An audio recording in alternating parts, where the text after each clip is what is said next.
자, 창세기 41장이죠. 자, 요셉 이야기가 계속해서 펼쳐지고 있는데 사실 요셉 이야기는 우리가 내용이 길어서 끊어서 해야지만 주제가 비슷한 걸로 계속 똑같이 흘러가요. 왜냐면 요셉 이야기가 이 요셉 이야기 통으로 같은 주제를 가지고 있기 때문에 이거를 하나씩 나와서 제가 각자 다른 주제로 설명드리기 좀 힘들고, 오늘도 비슷한 주제 안에서 이야기가 흘러가는데 이제 오늘은 이제 요셉의 어떤 인생에 있어서 전환점이 있는 시점이 등장을 하는 거죠. 드디어 이제 요셉이 그동안 살아왔던 것이 빛을 발하는 순간인데, 이것을 우리가 이제 어떻게 봐야 될까? 요셉이 총리가 되는 것을 우리 입장에서 그냥 뭐 이제 좀 좋은 사람이, 높은 사람이 됐으니까 그런 의미에서 기뻐해야 되는 걸까? 좀 이제 깊게 한번 봐야 될 부분들이 있을 것 같아요. 먼저 파라오죠. 파라오는 왜 그런 꿈을 꾸게 됐을까요? 우리가 여러 가지 의미로 한번 생각을 해봅시다. 우리 지금까지 성경을 계속해서 봤기 때문에 조금 다른 시선으로 성경을 보는 법에 대해서 어느 정도 연습이 됐을 거라 생각해요. 파라오는 왜 그런 꿈을 두 개나 꿨을까? 하나님의 계획이죠. 우리가 작은 것부터 한번 보도록 합시다. 작은 의미부터. 하나님의 계획은 좀 큰 의미잖아. 작은 의미부터 한번 보도록 합시다. 왜 바로는 그런 꿈을 꿨을까? 이집트의 흉년이 될 거를 좋지만 접근을 조금 왜 예고했을까로 한번 가보자.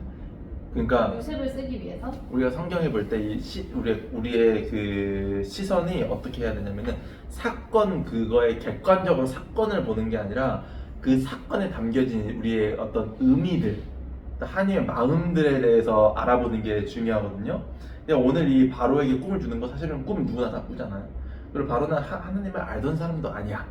그런 바로에게 왜 이런 꿈이 있었을까에 대한 이제 작은 의미부터 한번 점점 큰 의미까지 한번 가보자 라는 겁니다. 하나님의 계획입니다. 큰 의미는 또 뭘까요? 작은 의미, 요셉을 만나게 하기 위해서. 그 다음은 요셉 식구들을 살리기 위해서. 요셉을 만난 다음에 요셉에게 뭐가 있죠? 요셉을 총리로 세우기 위해서. 요셉을 왜 총리로 세워야 했을까요? 하나님은 방금 얘기했던 거. 요셉의 가족을 만나서 요셉의 가족을 그 다음에는 이집트로 데려오기 위해서. 구원이 맞는 말이지만 좀 우리가 좀 자세하게 표현하면은 요셉의 가족들, 그러니까 아브라함의 가족들을 이곳으로 데려오기 위해서. 왜 데려와야 했죠? 그것도 이유가 우리 나왔었어요. 지금까지 배웠었어요. 왜 이집트로 데려와야 했죠? 요셉 아들이 너무 죄들이 많이 빠져서 가나안 지방에 있는 그 사람들로부터 격리해야 했고, 그리고 한 가지 이유를 오늘 이 성경에서 더 찾자면 흉년이 드니까. 그래서 이제 여기 데려와서 보호해야 되니까. 그리고 이제 그 다음, 이 보호한 다음에는 어떤 일이 있었죠? 이 안에서 다 이어져. 성경의 내용이 여기서 이 쬐끄만한 이 꿈, 사실 꿈에서부터 시작한 건 아니지만 다 이어집니다. 이 이집트 안에서 이 가족들이 무슨 일을 했죠? 화해도 있었고, 그 요셉의 개인 가정사였고요. 이 요셉의 아브라함 번성했어요. 200명도 400명 정도 안 나요. 제가 알기로는 그렇게 알고 있는데 이 종까지 다 포함해서. 근데 나중에 나올 때 250만 명 정도가 돼서 나와요. 그러니까 이게 만약 가나안 지방에 그대로 이 사람들은 목축을 하던 사람들이었잖아요. 그러니까 그 사람들은 목축하는 사람들은 절대 그 인구까지 불어날 수가 없어. 계속 떠돌아 사니까, 정착하지 않으니까. 하지만 이집트로 와서 이곳에서 정착을 하고 살았기 때문에 인구가 정말 이 500년 만에 확 늘어나게 돼. 정확히는 430년 만이죠. 확 늘어나게 돼서 한 국가를 세울 수 있을 정도가 되었다. 그러니까 이 바로에게 꿈을 주신 거는 바로를 위한 게 아니죠. 이집트를 위한 것도 아니에요. 정확히 말하면 요셉 개인을 위한 것도 아니에요. 이 큰 계획 안에서 모든 게 이제 다 톱니바퀴 물리듯이 돌아가고 있는 하나님의 뜻이 있었다라는 것입니다. 자, 그리고 이스라엘 민족 국가를 세워야 되는 이유는 더 나아가서는 우리의 구원을 위한 것이었죠. 하나님의 계획입니다. 자, 오늘 그걸 생각하면서 한번 1절부터 보도록 합시다. 그로부터가 언제입니까? 그 그 거기 꿈 해석해 준 음. 설명했던 거는. 네, 관리 고위직 두 명의 꿈을 해석한 뒤에 네. 그로부터 2년이 지난 뒤에 바로가 꿈을 꿨다. 자, 이게 별게 그냥 생략을 해 있는데 2년이 지났다는 거에서 어찌 보면 이 요셉의 절망스러운 상황을 우리가 알 수가 있어요. 어떻게든 지금 자신의 신변에 지금 변화가 없어. 사실은 아무리 자기가 열심히 일하고 요셉의 성격상 뭐 이런다고 해서 불성실하게 일하고 이러지 않았을 거예요. 그 안에서도 자기가 맡고 있는 감옥의 어떤 일들을 열심히 일하고 있지만 상황이 변하는 건 없고 여기에 몇 년이나 더 갇혀 있을지 사실 모르는 거예요. 그런 상황인데 그때에 오늘 이야기 주제 파라오가 꿈을 꿨다. 그는 나일 강가에 서 있었다. 이 나일 강이라고 하는 거는 이집트에서 가장 중요한 강이죠. 가장 중요한 이집트 어찌 보면 보물 1호 앞에 서 있는데 튼튼해 보이는 암소 7마리. 왜 암소였을까요? 이유가 있습니다. 정말 어려운 거거든요. 모르겠죠. 빨리 모르겠다고 하는 게 정답일 수 있습니다. 왜 암수냐면은 이 암소가 이집트의 신 중에 한 명이 그 이스시라고 하는 신이 있는데 걔가 뭘 담당하는 신이냐면은 땅과 농사를 담당하는 신이에요. 그러니까 파라오의 꿈에 암소가 나타난 거는 굉장히 타당한 일이다. 그런데 우리는 알다시피 파라오의 꿈을 지금 누가 주신 겁니까? 하나님이 주셨는데 이집트의 신의 상징을 하나님이 사용한 거예요.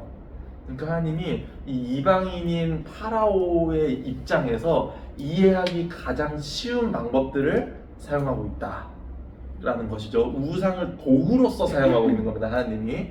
자, 나일강에서 물속에 있다가 올라왔어. 가장 중요한 보물 1호인 물속에서 이 땅과 농사의 신이 올라왔어요. 7마리가 풀을 뜯고 있는데 뒤이어 가죽만 남은 삐쩍마른이라고 번역되어 있죠. 개역개정에서는 얘들이 강에서 올라와서 그 튼튼한 암소 7마리를 잡아먹었다.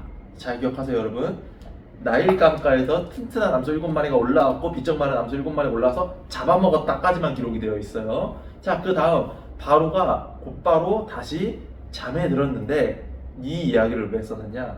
이 당시에 이 고대 중동 사람들은 비슷한 꿈을 연달아 꾸면은 이게 의미가 있다라고 믿었대. 그러니까 우리도 어떤 건 개꿈이다, 어떤 건 특별한 의미가 있다 이렇게 생각하잖아. 우리는 그냥 추측하지만 뭐 이 당시에는 그거를 판가름하는 것 중에 하나가 비슷한 꿈을 연달아 꾸면 그런 것이다 라고 생각했다는 거예요. 두 번째 꿈을 꿨는데 줄기 하나에서 튼실하고 잘려문 이삭 7이 자라났다. 이삭은 별 의미가 없습니다. 또 이삭 7이 또 자라났는데 이번에는 야위고 동풍에 바싹 마른 것이었다. 동풍이 의미가 있어요. 동풍이 뭐냐? 동쪽에서 불어오는 바람이죠. 이 당시에 이 이집트 입장에서 동쪽이 나일강 쪽에서 오는 바람이거든요. 이집트가 그 상이집트와 하이집트로 나눠져 있는데 하이집트가 위쪽에 있습니다. 이름만 다르게 파라오가 하이집트 쪽에 살고 있는데 그쪽 동쪽에서 불어오는 바람이 어떤 거냐? 일반적으로 안 노는 바람입니다. 잘 안 부는 바람이에요. 근데 어떤 때에 부는 바람이냐? 가뭄이 들었을 때 부는 바람입니다. 그러니까 여기까지만 읽은 이 고대 이 중동 사람들은 아, 이게 지금 가뭄을 뜻하는 거구나 라는 것을 이해했을 것이다. 우리는 몰랐지만 자, 그런데 그 이삭들이 잘려문 이삭들을 삼켜버렸다. 그리고 바로가 꿈에서 깨고 아침이 됐는데 바로의 마음이 뒤숭숭했다 라고 이야기하고 있어요. 왜 바로는 마음이 뒤숭숭했을까요? 안 좋은 것 같아서. 안 좋은 꿈 같아. 근데 정확히 해석할 수가 없어. 근데 아까 말했지 동풍도 있지, 그리고 이제 암소는 잡아먹겠지 하니까 아, 뭔가 이거 좀 큰일, 심각한 일인데 너무 모르겠다. 야, 여기서 우리가 무엇을 볼 수 있습니까? 이 당시에 이집트는 그 전 세계에서 가장 강력한 제국이었거든요. 그런데도 불구하고 그곳의 통치자였음에도 불구하고 이런 어찌 보면은 걱정거리들을 봤을 때 한낱 인간에 다름없다. 그런 곳에 있는 이 세상에서 가장 높은 곳에 있는 통치자도 한낱 인간일 뿐이다. 그것도 하나님이 주신 꿈 하나에 이렇게 마음이 뒤숭숭해지는. 자, 그래서 그 바로는 사람을 보내서 마술사들과 현자들을 모두 불렀다. 그리고 꿈 이야기를 했으나 그 꿈을 해석해 주지는 못했다. 왜 해석하지 못했을까요? 이 사람들은 전문 꿈 해설자들인데 왜 꿈을 해석하지 못했을까? 요새 만나야 돼서.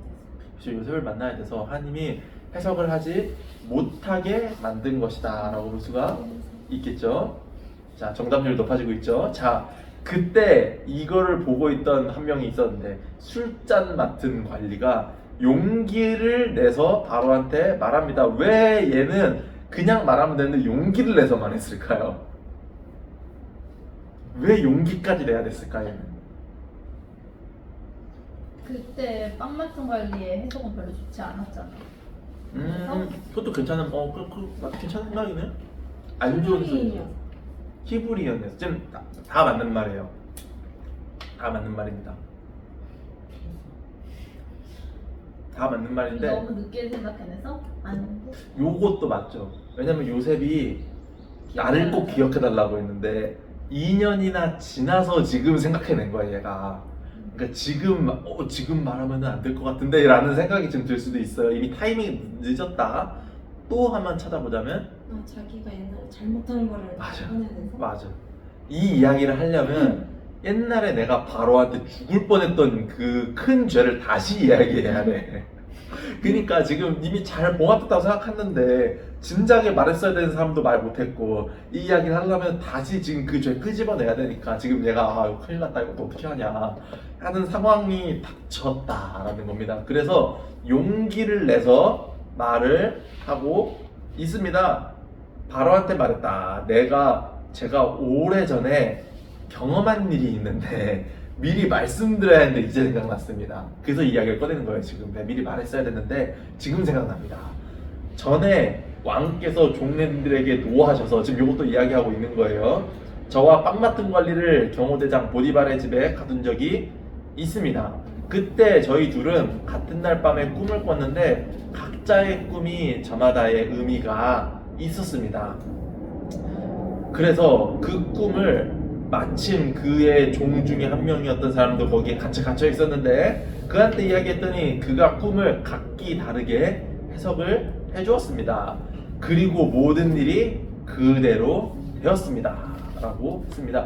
바로가 그 이야기를 듣자마자 얘한테 너 잘했다 잘못했다 이야기하지 않고 즉시 사람을 보내요. 이 뒤에 나오는 동사들을 잘 보십시오. 즉시 사람을 보내고 사람들이 서둘러 끌어내고 요셉은 머리털을 깎고 깨끗한 옷을 입고 바로 앞에 나갔다. 지금 얼마나 사건이 다급하게 진행이 되는지 바로의 마음이 얼마나 지금 뒤숭숭했는지를 보여주는 구절입니다. 자, 그래서 바로가 요셉을 불러서 말합니다. 내가 꿈을 꿨는데 아무도 해석을 할 수가 없다. 근데 너는 꿈 이야기를 듣기만 하면 해석을 한다고 하는구나. 여기서 듣기만 하면 해석한다 라는 대사를 봤을 때 다른 꿈 해설가들은 어떻게 했을까요? 추측을 해볼 수 있는 거예요. 우리가 뭐 듣고 마술을 부린다든지 그죠. 뭐하는지 이런.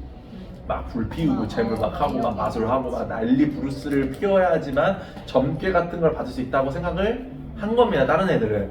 그런데 요셉은 지금 뭐라고 얘기했냐, 바로의 입장에서 지금 요셉 신기한 거는 그 꿈을 듣고 바로 해석을 했는데 심지어는 아는 것도 없는 종 노예, 그것도 우리나라 사람도 아니야 하는 애가 그렇다고 하니 뭔가 좀 신비한 뭔가가 있다 라고 생각을 한 거죠. 그래서 바로 입장에서는 이 요셉이라고 하는 사람 자체가 뭔가 능력이 있을 수 있다 라는 생각을 한 겁니다.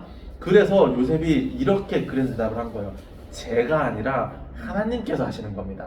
내가 능력 갖고 있는 게 아니라 나와 함께 하고 있는 하나님이 하시는 거고 하나님이 왕의 마음을 편하게 해줄 것이다. 이 대사가 굉장히 뭐라고 해야 되나 대단한 대사예요. 왜 대단할까요? 한번 연구해 봅시다. 왜 요셉의 이 짧은 한마디가 왜 대단한 걸까? 바로가 신이니까? 거기서는 맞아, 바로가 신이니까 그것도 지금 제가 준비한 이유 중에 하나입니다. 여기는 이집트인데 이집트의 신을 지금 싹 다 부인하고 뭐라고 얘기합니까? 하나님이 하시는 겁니다 라고 이야기를 했어요. 자, 매우 용기 있는 발언이죠. 그리고 또 하나 찾자면 지금 요셉이 지금 말하는 대사가 이전에 이 기존의 꿈 해설가들의 어떤 행동과 다른 게 하나 또 있어요. 하나님께서 왕의 마음을 편하게 맞아요. 해주시고 그 대사가 왜 나는가? 이제 이 해석이 확실하다. 확실한데 지금 무슨 상황이냐면 바로가 아직 꿈 이야기 안 한 상태예요. 무슨 내용인지 말을 안 했는데 요셉이 바로 결론부터 내버리는 거예요 지금. 그러나 그 꿈을 그렇게 막 걱정할 게 아니고 하나님께서 왕의 마음을 편하게 해줄 거다 라고 결론부터 내려버리는 거니까 요셉의 이 짧은 대사에서 우리가 발견할 수 있는 게 뭐냐, 요셉의 용기, 그 요셉의 믿음, 그리고 또 하나 더 나아가면 뭘 우리가 알 수가 있습니까? 지금 요셉이 굉장히 지금 성령으로 충만한 상태구나. 지금 이 꿈 이야기를 듣기도 전에 이 왕의 어떤 상태에 대해서 지금 이미 다 잘 알고 있구나 라는 것을 우리가 알 수가 있는 겁니다. 그러니까 요셉에게 있어서 감옥에서 그 시간도 요셉의 믿음을 무너뜨릴 수가 없었다라는 것이죠. 그러자 바로가 요셉에게 말하는데 그 아까 성경에 써있던 꿈의 내용과 조금 달라진 게 있습니다. 잘 보면은 나일 강가에 내가 서 있었고 튼튼한 암소 7마리가 올라와서 습지에서 풀을 뜯고 있었고 또 가죽만 남은 7마리가 올라왔는데 그처럼 흉한 손을 일찍이 이집트에서 본 적이 없었다. 그런데 가죽이 남아 보기 흉한 암소 7마리가 먼저 올라온 7마리를 잡아먹었는데 그렇게 잡아먹고도 전과 같이 뼈와 가죽만 남아 보기 흉한 모습이었다. 다른 소를 잡아먹었다는 짐작할 수가 없을 정도였다. 뭐가 다릅니까? 앞서 말했던 꿈 이야기와 후의 모습. 그리고 바로가 봤던 이 소의 모습을 더 자세하게 말을 하고 있어요. 지금 바로가 봤던 그 모습이 너무 지금 인상 깊고 지금 충격적인 내용이어가지고 더 자세히 말을 해주고 싶은 거야 얘한테.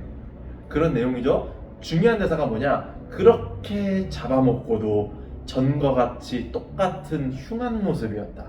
이게 지금 어찌 보면 바로의 생각이 조금 들어가 있죠.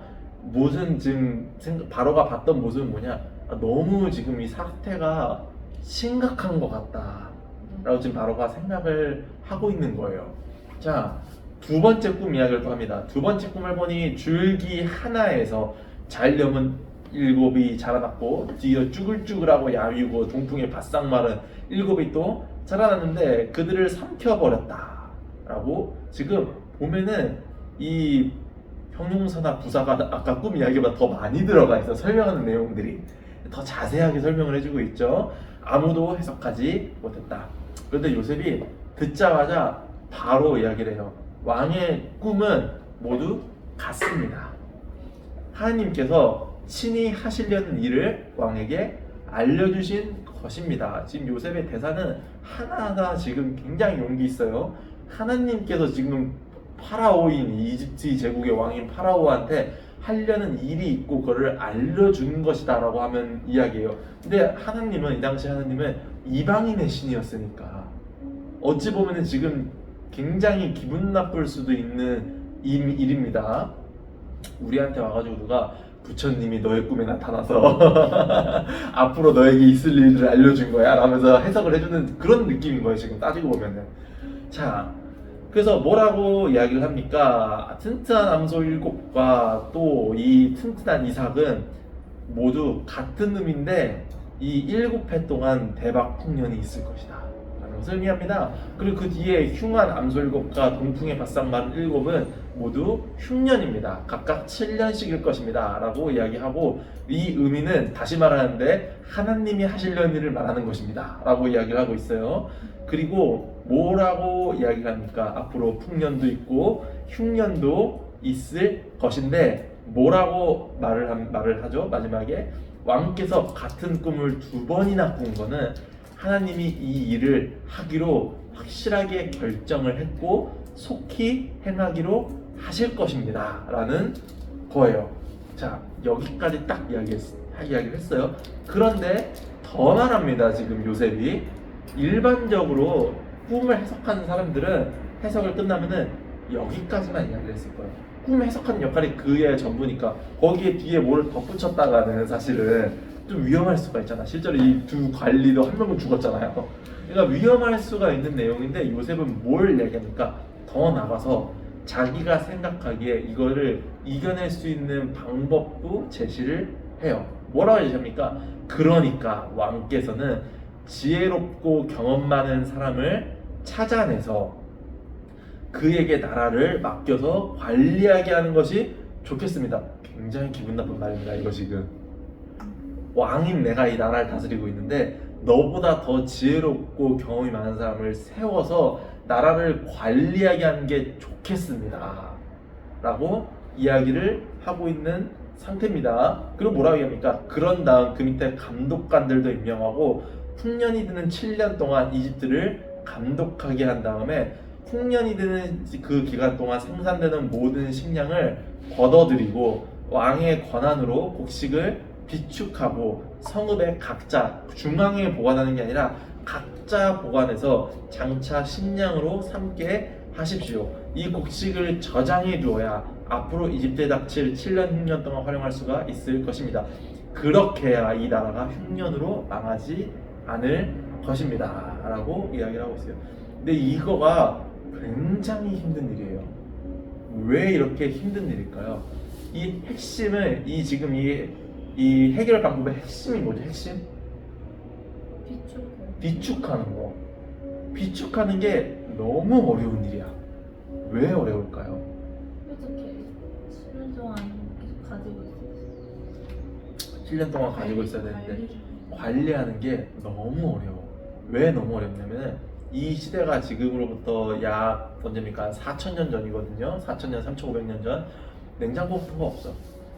제대로 된 창고도 없어. 그러니까 이 곡식이 상하거나 곰팡이 피거나 아니면 쥐들이 가서 잡아먹거나 이거를 제대로 7년이나 올바르게 보관할 수 있는 방법이 잘 없어. 너무 어려운 일이니까 방법을 만들어내야 돼. 굉장히 어려운 일이죠. 그래서 지금 요셉도 지혜로운 사람을 찾으라고 하는 거예요.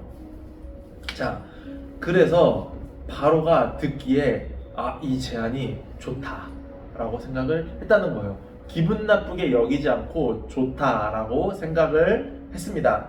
그래서 바로가 신하들에게 말했다. 이 사람이야말로 우리에게 필요한 사람이다. 이만큼 하나님의 영이 있는 사람을 어디서 찾을 수가 있겠습니까? 이 대사 안에 숨겨져 있는 의미들이 많이 있습니다. 뭡니까? 이 사람이야말로 필요한 사람이 아니겠습니까? 라고 했을 때 신하들이 모두 동의를, 지금 여기 써있진 않지만 동의를 했으니까 임명이 됐을 거예요. 그런데 이 이방인이고 노예였고 다른 신을 믿는 요셉을 어찌 보면 이 총리로 세우는 일에 있어서 신하들이 모두 동의를 했다. 사실 일반적으로 일어나기 쉽지 않은 일이에요. 왜 이런 일이 일어났을까? 그렇죠. 하나님이 이 사람들의 마음을 그렇게 움직일 수 있도록 이미 다 지금 준비를 맞춰놓은 상태다라는 것이죠.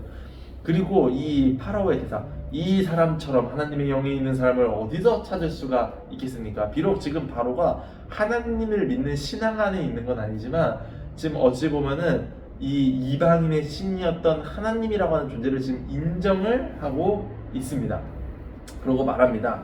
그대야말로 우리가 찾고 있는 사람이고 그대가 우리에게 일어날 내막을 알려줬으니 그대만큼 경험 많고 지혜로운 사람도 없을 것이다. 근데 중요한 게 뭡니까? 요셉 지금 30밖에 안 됐어요. 경험이 그렇게 많다고 느껴지는 나이도 아니고 그렇게 지혜롭다고 느껴지는 나이도 아님에도 불구하고 그럼에도 파라오가 지금 요셉을 총리로 세우고 있습니다. 이제부터 그대가 내 일을 맡아 보시오 라고 이야기해요. 나의 모든 백성이 그대에게 보고할 것이고 그대보다 높은 게 있다면 나밖에 없다 라고 얘기합니다. 이집트 온 땅을 그대 손에게 맡기겠다 라고 이야기를 하면서 자기 손에서 인장반지는 그 한국으로 좀 번역하면 옥새 같은 거거든요. 그러니까 왕의 도장이에요. 요셉에게 끼워주고 가장 좋은 옷도 입히고 금목걸이도 걸어주고 왕의 전차랑 비슷하게 생긴 전차도 마음대로 자차도 하나 뽑아줬어요. 그리고 사람들이 만세라고 외쳤다. 그리고 뭐라 얘기했습니까? 요셉이 온 땅을 맡아 다스렸다. 그리고 보니 요셉은 새로운 이름을 받았습니다. 그리고 온이라고 하는 제사장 보디웨라의 딸 아스낫을 그에게 아내로 결혼도 했습니다. 이 온 제사장은 뭐냐? 태양신인 라를 섬기는 제사장이에요. 그러니까 이 제사장 중에서도 가장 중요한 제사장의 딸을 아내로 얻어준 거다라고 생각을 하면 됐고, 뭐라고 지금 성경에 이 모세는 주석을 달았나요? 여기에 이집트 왕 바로를 위해 일하기 시작할 때 그의 나이 30살이었다. 요셉은 바로 앞에서 물러나오자마자 일을 바로 시작했다. 요셉이 어찌 보면 성품을 보여주고 있습니다. 지체하지 않고 성실하게 바로 이 일을 시작을 했습니다. 자, 이 여기까지 내용을 볼 때에 우리가 어떤 생각들을 해볼 수가 있나요?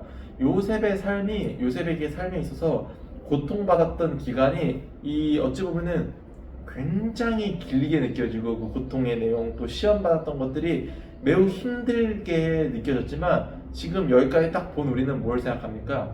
아, 그렇지만 그 모든 것을 보상받은 게 고작 30살이구나 라는 것을 알게 됐다라는 것이죠.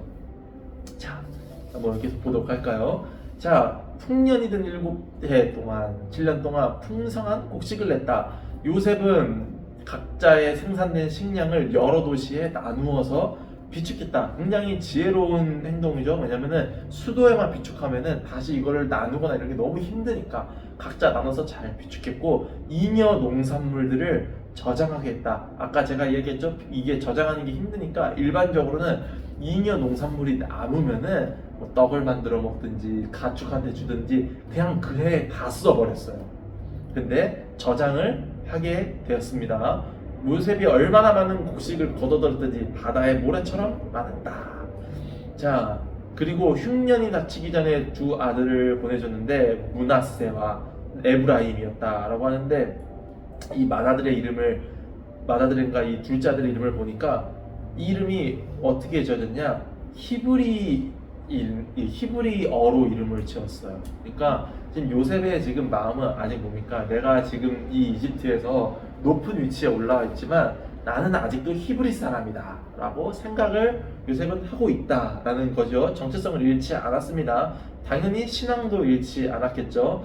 7해 풍년이 지나고 요셉이 말한 대로 7년의 흉년이 찾아왔다. 근데 이 7년의 흉년이 왜 이집트 사람들이 아까 얘기했듯이 식량을 비축하지 않았다고 했잖아요. 저장이 어려운 문제도 있었지만 이 사람들이 왜 비축을 하지 않았냐면 다른 이유도 있어요. 우리 세계사 시간에 배웠어요.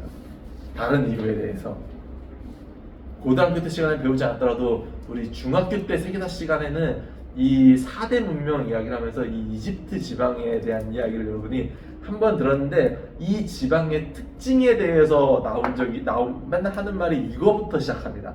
이 이야기입니다. 나일강이 범람으로 끝나지 않죠. 그 이야기는 땅이 항상 비옥하다. 이 말이 뭐냐? 이집트 지방에는 흉년이 들 일이 거의 없다.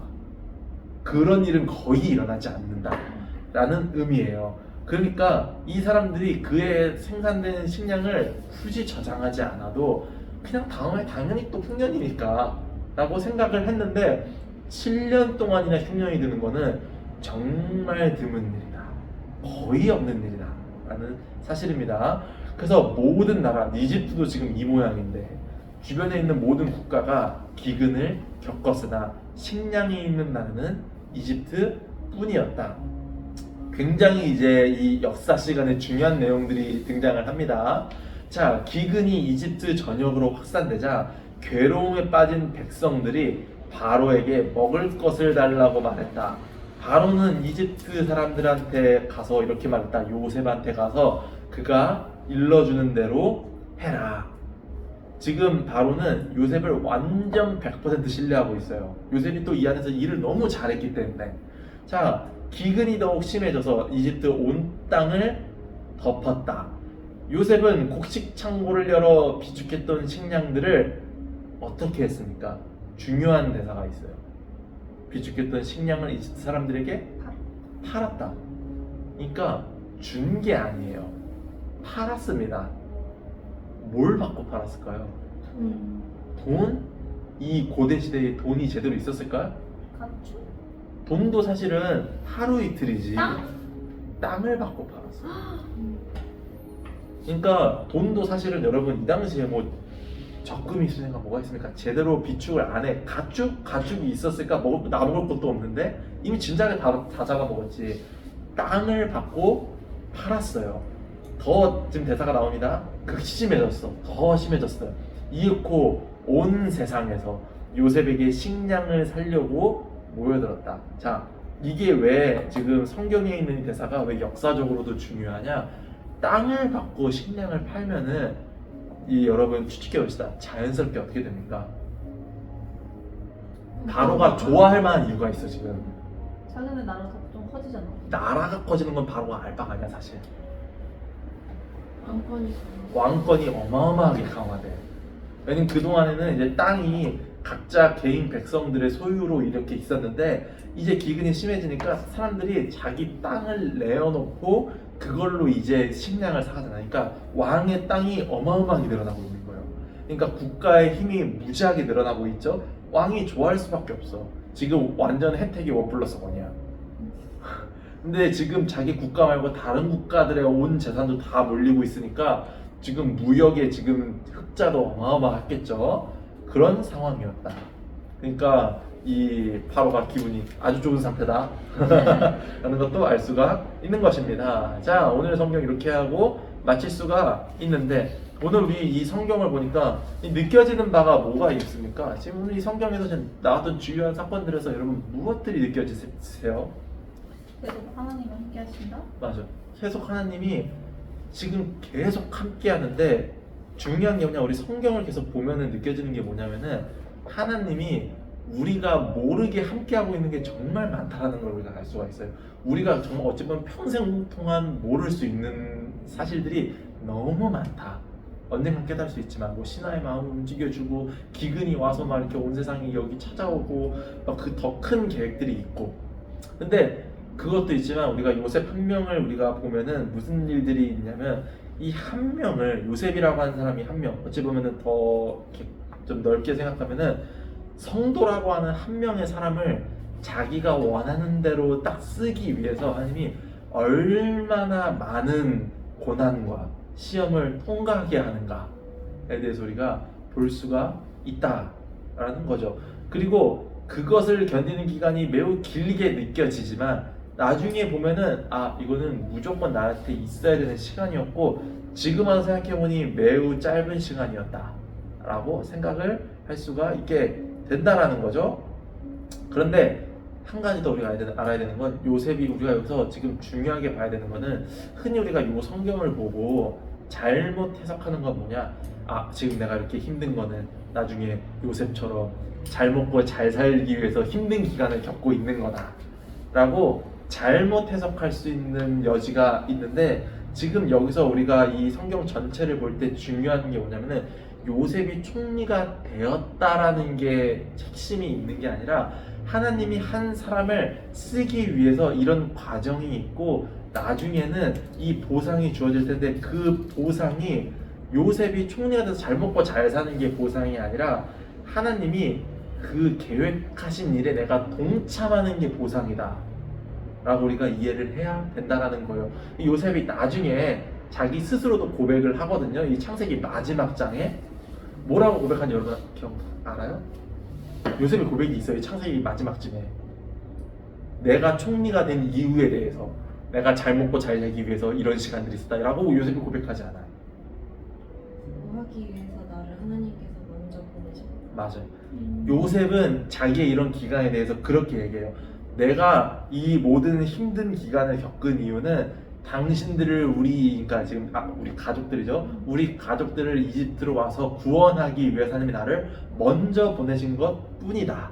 그러니까 잘 먹고 잘 살기 위해 힘든 기간을 겪은 게 아니다 라고 요셉이 고백을 하는 거예요. 그런 거 없어도 난 사실 상관없었다.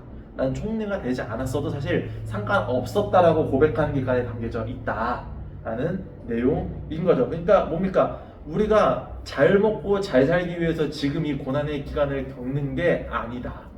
하나님의 계획 가운데 우리가 사용을 받기 위해서, 또 더 나아가서는 하나님이 우리 이 세상에 있는, 어찌 보면은 하나님의 일들을 내 기쁨으로 여기기 위해서 내가 지금 이런 연단의 순간들을 가지고 있는 것이다.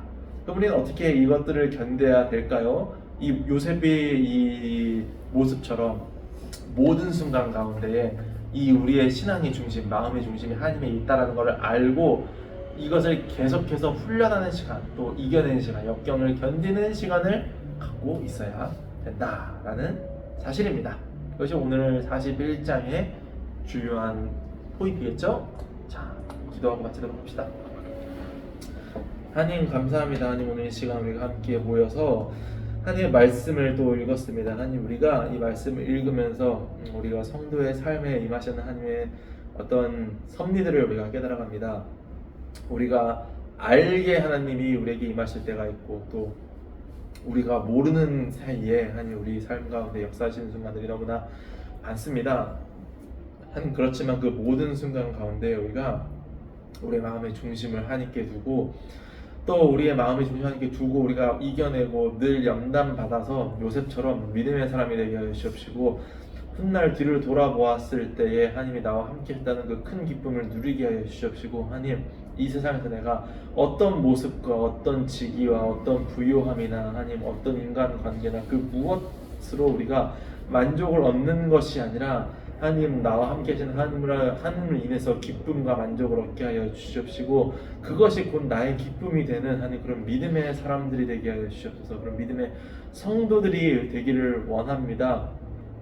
하나님 그런 삶들이 우리에게 가득하도록 하여 주십시고 우리 교회에 가득하게 하여 주십시고 또 그런 좋은 영향력을 우리 주변으로 미칠 수 있는 사람들이 되게 하여 주시옵소서. 감사드리면서 예수님 이름으로 기도했습니다. 아멘.